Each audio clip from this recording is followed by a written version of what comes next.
అమ్మా, AC on చేయి. చాలా ఉక్కబెడుతుంది. నిద్రొస్తుందమ్మా. ఏయ్, ఇప్పుడు నువ్వు ఏసీ అడుగుతున్నావు, కానీ రేపు మనం నానమ్మ వాళ్ళ ఇంటికి వెళ్ళాక అక్కడ ఇలా ఏసీలు ఉండవు కదా. అమ్మా, మయాంకి చెప్పేది నిజమేనా? నానమ్మ ఇంట్లో ఏసీ లేదా? అదంతా అక్కడికి వెళ్ళాక తెలుస్తుందిలే. ఇప్పుడు సైలెంట్గా పడుకోండి. రేపు మనం తొందరగా వెళ్ళాలి. ప్రియా, ఊర్లో అంతా ఫ్రెష్ ఎయిర్ ఉంటుందమ్మా, అక్కడ ఏసీలే అవసరం లేదు. మీ ఇద్దరు అక్కడికి వెళ్ళాక చూడండి ఎంత ఎంజాయ్ చేస్తారో. అది అక్కడికి వెళ్ళాక తెలుస్తుందిలే.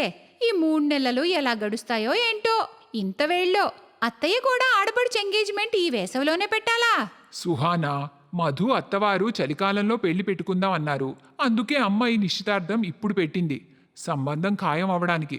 అమ్మయ్యా, బ్రీఫ్ కేస్ అర్థం అయిపోయిందా? టైంకి పడుకో, నేను మళ్ళీ పొద్దున్నే కారు నడపాలి. వింటర్లో పెట్టాల్సిందిగా.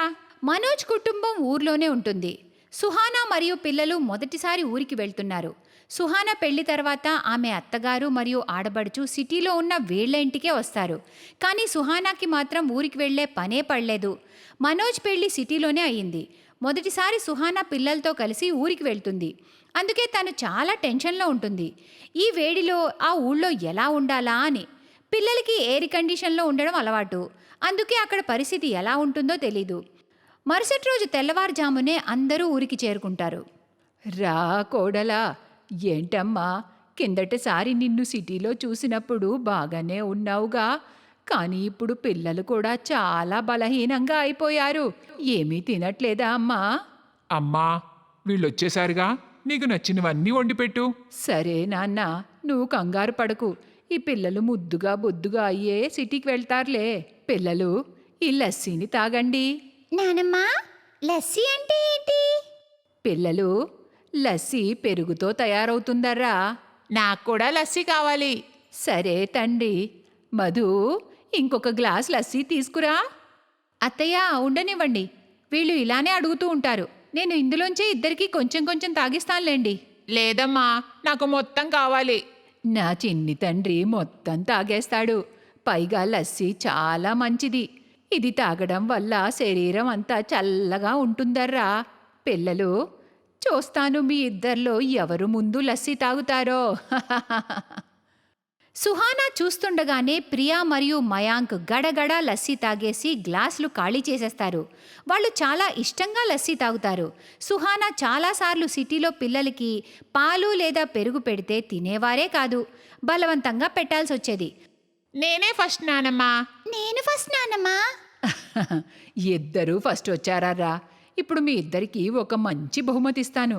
ఇటు చూడండి, మంచి మామిడి పళ్ళు. తింటారుగా? Wow, mangoes! మ్యాంగోస్ అంటే నాకు చాలా ఇష్టం. అవునా? ఇప్పుడు మనం చల్లటి నీటిలో మామిడి పళ్ళని వేసేద్దాం. వాటికున్న వేడి వెళ్ళిపోతుంది. అప్పుడు చల్లగా అవుతాయి.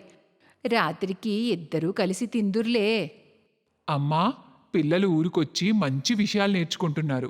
ఇవాళ ఇంకా మొదటి రోజే కదా, పిల్లలు ఏమీ అనరు అనుకుంటున్నారు. 2-3 రోజులు ఆగనివ్వండి, అప్పుడు తెలుస్తుంది వీళ్ళు ఎంత అల్లరి చేస్తారో. అయినా ఈరోజు రాత్రి వీళ్ళకి ఏసీ ఉండదుగా, అప్పుడు తెలుస్తుంది సిటీ వేడికి ఊరి వేడికి ఎంత తేడా ఉందో. వేడి వల్ల చెమటలు కారి దోమలు కుడితే అప్పుడంటారు వెళ్ళిపోదాం సిటీకి అని. ఏవైంది వదినా? ఏం ఆలోచిస్తున్నారు? ఇదిగోండి మీ లస్సీ. రాత్రి భోజనానికి నేను mixed vegetable curry, matar paneer చేశాను. అదే అమ్మ చెప్పింది పిల్లలు పప్పన్నం తింటారో లేదో అని, అందుకే అన్నీ చేశాను. ఓ అవునా? సరే గాని నేనేమైనా హెల్ప్ చేయనా? వద్దొద్దొదినా, మేమంతా కలిసి చేసేస్తాంగా. మీరు విశ్రాంతి తీసుకోండి. ఎన్ని రోజుల తర్వాత వచ్చారో. నేను పనయ్యాక వచ్చి మీతో మాట్లాడతాను, ఓకేనా? పిల్లలు ఊరికి వచ్చి నిజంగానే చాలా ఆనందంగా ఉంటారు. నానమ్మతో కలిసి బంధువులందర్నీ కలుస్తారు. రాత్రి అయ్యాక ప్రియా ఇలా అంటుంది. నానమ్మ, చాలా వేడిగా ఉంది, ఏసీ ఆన్ చేయవా? అయ్యో పిల్లలు, మీరిద్దరూ నాతో పాటు మేడ మీదికి రండి. అందరూ అక్కడే పడుకుందాం. అమ్మా, ఎన్ని రోజుల తర్వాత మనం మేడ మీద పడుకోబోతున్నామో. నిజంగా అక్కడ బాగా నిద్ర పడుతుందమ్మా. మధు, నాకు మందపాటి దుప్పటిచ్చేయి, మధ్యరాత్రి చలేస్తుంది. సరే అన్నయ్య. మనోజ్, మీకెన్నిసార్లు చెప్పాను ఊరికి వచ్చే ముందు ఏసీ ఇక్కడ పెట్టించమని? దానివల్ల మనం రూమ్లో హాయిగా పడుకునేవాళ్ళం కదా. సుహానా, మనం సిటీలో ఉంటాం. పైగా మధు కొద్ది రోజుల్లో పెళ్లి చేసుకుని వెళ్ళిపోతుంది. అమ్మకి ఎయిర్ కండిషన్ అలవాటే లేదు. నేను అమ్మకి చెప్పాను, కానీ అమ్మ వద్దన్నది. నేను కొద్ది రోజులు ఇక్కడ కొద్ది రోజులు సిటీలో ఉంటాగా, ఇక ఏసీ ఎందుకు అన్నది. ఇక్కడైతే అందరూ మేడ మీదే పడుకుంటారు, చాలా బాగా నిద్రపడుతుంది. ఎవ్వరూ ఏసీలు వాడరు, అందరికీ ఆరు బయట పడుకునే అలవాటే. పైగా పిల్లల్ని చూసావా, అమ్మతో హాయిగా పడుకోవడానికి వెళ్లారు. పిల్లలు వాళ్ళ నానమ్మతో మేడ మీద పడుకుని కథ వింటూ ఉండడం చూస్తుంది సుహానా. కథ వింటూ వింటూనే పడుకుండిపోతారు. సుహానా అది చూసి ఆశ్చర్యపోతుంది. కొద్ది రోజుల తర్వాత నిశ్చితార్థం చాలా ఘనంగా జరుగుతుంది. పిల్లలు ఊర్లో ఉన్నన్ని రోజులు ఏ విషయం గురించి అల్లరి చేయరు. ఊరి వేడి వాతావరణం పిల్లల మీద కొంచెం కూడా పడలేదు. సుహానాకి అర్థమవుతుంది తన ఆలోచనలు తప్పు అని. పిల్లలు ఊరి వాతావరణాన్ని చాలా ఎంజాయ్ చేస్తారు. ఎలా అయితే సిటీలో వేడి నుండి తప్పించుకోవడానికి మెషీన్లని వాడతారో, అలానే ఊర్లో వేడి నుండి తప్పించుకోవడానికి ప్రకృతి సాధనాలు ఉపయోగిస్తారు. పిల్లలు ఈ వాతావరణంలో ఉండడానికి అలవాటు పడ్డారని సుహానా సంతోషిస్తుంది. వాళ్ళు ఎక్కడున్నా పరిస్థితులు బట్టి మార్పు అలవాటు చేసుకుంటారు. పిల్లలు, మీరు చాలా గుర్తొస్తారా, మీరు నాకు అలవాటైపోయారా. అమ్మా, నువ్వు మధు కూడా సిటీకి రావచ్చుగా. హా నాన్న, వస్తాన్లే, కొంచెం వేడి తగ్గని. పిల్లలెక్కడికి వెళ్ళారు, నేను చూస్తాన్లే. ప్రియా మరియు మయాంక్ బోరింగ్ దగ్గర నిల్చుని అందులోంచి వచ్చే చల్లటి నీటితో మొహం కడుక్కొని ఆడ్డం సుహానా చూస్తూ ఉంటుంది. వేసవి కాలం వల్ల వాళ్ళలా ఆడుతూ ఉంటారు. రండి పిల్లలు, రండి. సుహానా కళ్ళు ఆనందంతో నిండిపోతాయి. ఎన్నో జ్ఞాపకాలను నింపుకుని సుహానా పిల్లలు మరియు మనోజ్తో తిరిగి సిటీకి వచ్చేస్తుంది. పైగా సిటీకి వచ్చిన తర్వాత ఊరి గురించి మాట్లాడి పిల్లలకి అలసటే రాదు. అది చూసి వాళ్ళు చాలా ఆనందిస్తారు.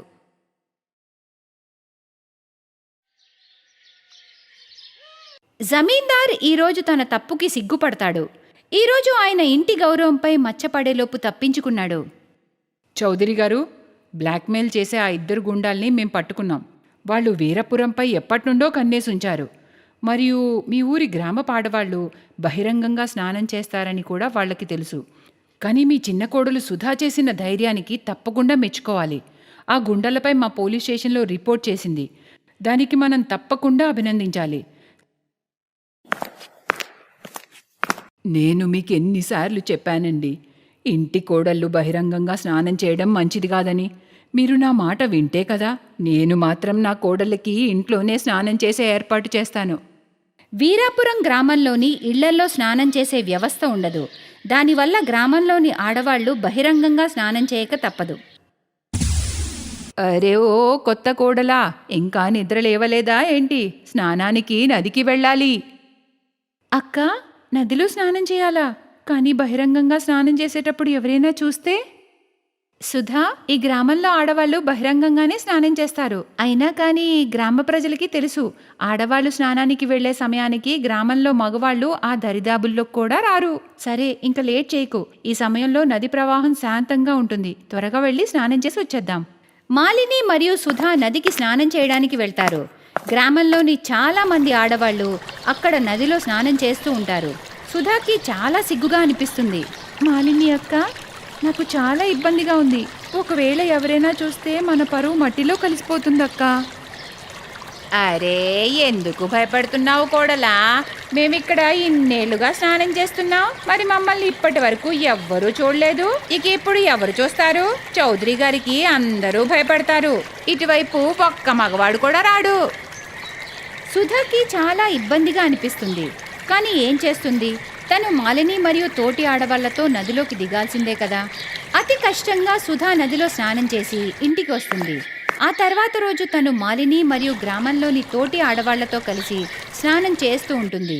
మెల్లమెల్లగా సుధాకి నది వైపుకి ఎవరూ రారు అని నమ్మకం కుదిరాక తను కొంచెం నార్మల్ అవుతుంది. కానీ ఒకరోజు ఆడవాళ్ళందరూ నదిలో స్నానం చేస్తుండగా, అక్క, మనల్ని ఎవరో చూస్తున్నారనుకుంటా. లేదు లేదు, ఇదంతా నీ భ్రమ. నీకు ఇంకా భయం పోలేదనుకుంటా. త్వరగా స్నానం చేయి, ఇంటికి వెళ్ళిపోదాం. మరుసటి రోజు కూడా సుధాకి అలానే అనిపిస్తుంది. అక్క, నేను చెప్తున్నాను కదా, ఎవరో మనల్ని చూస్తున్నారు. నాకు ఇన్నిసార్లు తేడాగా ఎందుకు అనిపిస్తుంది? అరే ఓ కోడలా, నువ్వు అనవసరంగా భయపడుతున్నావు. మనల్ని స్నానం చేస్తూ చూసేంత ధైర్యం ఎవ్వరికీ లేదులే. అది నిజమే. ఆ గ్రామ ప్రజలకి ఆ ఊరి ఆడవాళ్లు స్నానం చేయడం చూసే అంత ధైర్యం ఎవ్వరికీ లేదు. అయితే వాళ్ళందర్నీ చూసేది ఎవరై ఉంటారు? అరే గగన్, ఈ ఊరు చాలా బాగుందిరా. నువ్వు మంచి ఊరినే కనిపెట్టావు. బహిరంగంగా స్నానం చేసి ఈ గ్రామ ఆడవాళ్ళని చూస్తుంటే నా ఫోన్లో మంచి మంచి ఫోటోలు తీశానురా. అదే కదా, నేను మంచి గ్రామాన్ని కనిపెట్టాను కదా. ఇప్పుడు ఈ ఫోటోలన్నీ వాడే సమయం వచ్చేసిందిరా. ఈ ఊరి జమీందార్ చౌదరి గారి ఇద్దరు కోడళ్ళు కూడా ఈ ఆడవాళ్లతోటే స్నానం చేస్తున్నారు. చౌదరి కోడళ్ళని బ్లాక్మెయిల్ చేసి మంచిగా డబ్బు, బంగారం, నగలు డిమాండ్ చేద్దాం. ఈ ఊరి అమాయకపు కోడళ్ళు ఎవ్వరికి ఏమీ చెప్పర్లే. అయితే సరే, ఏదో ఒక రోజు వాళ్ళని దారిలో ఆపి ఫోటోలను చూపిద్దాం. ఇంకా ఆలస్యం దేనికి? రేపే వాళ్ళు స్నానం చేసి వెళ్తుండగా దారిలో వాళ్ళని పట్టుకుందాం రా. మరుసటి రోజు మాలిని మరియు సుధా స్నానం చేసి ఇంటివైపుకి వెళ్తుండగా నదికి కొంచెం దూరంలో జగన్ మరియు గగన్ అనే ఇద్దరు వెధవలు వాళ్ళ దారిని అడ్డుకుంటారు. ఇక ఇద్దరికి వాళ్ళ ఫోటోలు చూపిస్తారు. ఇద్దరు కోడళ్ళు భయపడిపోతారు. మీ ఫోటోలు గ్రామంలో ఎవ్వరూ చూడకూడదనుకుంటే మీరు మేం చెప్పినట్టు ఇద్దరు చెయ్యాల్సిందే. నేను చెప్పింది మీ ఇద్దరికి అర్థమైంది కదా? లేదు లేదు, ఈ ఫోటోలు ఎవరికీ చూపించొద్దు. మీకేం కావాలి మాకు సూటిగా చెప్పండి. మేము ఈ ఫోటోలు ఎవ్వరికీ చూపించకుండా ఉండాలంటే రేపు మధ్యాహ్నం లోపుగా 2 లక్షల రూపాయలు బంగారపు నగలు ఒక బ్యాగ్లో నింపి ఎవ్వరికీ తెలియకుండా మీ ఇద్దరు మాకు తెచ్చివ్వాలి. సరే, మేము రేపు మధ్యాహ్నం లోపు మీరు అడిగినవి తెచ్చిస్తాం. కానీ కానీ అప్పటి వరకు ఈ ఫోటోలు ఎవ్వరికీ చూపించకూడదు. మాలిని చాలా భయపడిపోతుంది. వాళ్ళిద్దరూ ఇంటికి వెళ్ళిపోతారు. మాలిని అక్క, మనం తప్పు చేస్తున్నాం. అన్యాయానికి తల వంచడం పిరికితనం. మనం అన్యాయాన్ని ఎదిరించాలి. ఆ నేరస్తులకు శిక్ష పడాల్సిందే. వాళ్ళ డిమాండ్లను తీర్చి మనం వాళ్ళని ఇంకా ఎంకరేజ్ చేస్తున్నాం అక్క. ఇవాళ మనతో చేస్తున్నారు, రేపు ఇంకెవరితో అయినా చేస్తారు. మరి మనం ఏం చేయగలం సుధా? మన ఫోటోలు ఆ వెధవల దగ్గర ఉన్నాయి. మనం ఈ విషయాన్ని ఎవరికీ చెప్పుకోలేం. ఆ వెధవలు మన ఫోటోలు అందరికీ చూపించేస్తారు. కానీ సుధా చాలా ధైర్యవంతురాలు. తను మాలినికి చెప్పకుండా పోలీస్ స్టేషన్కి వెళ్ళి అక్కడ లేడీ ఆఫీసర్కి జరిగిందంతా చెప్తుంది. సుధా, నువ్వేం భయపడకు. నేను ఇలాంటి గూండాలని చాలామందిని పట్టుకున్నాను. నేను చెప్పినట్టు చేయి చాలు. సుధా పోలీసుల సహాయం తీసుకుంటుంది.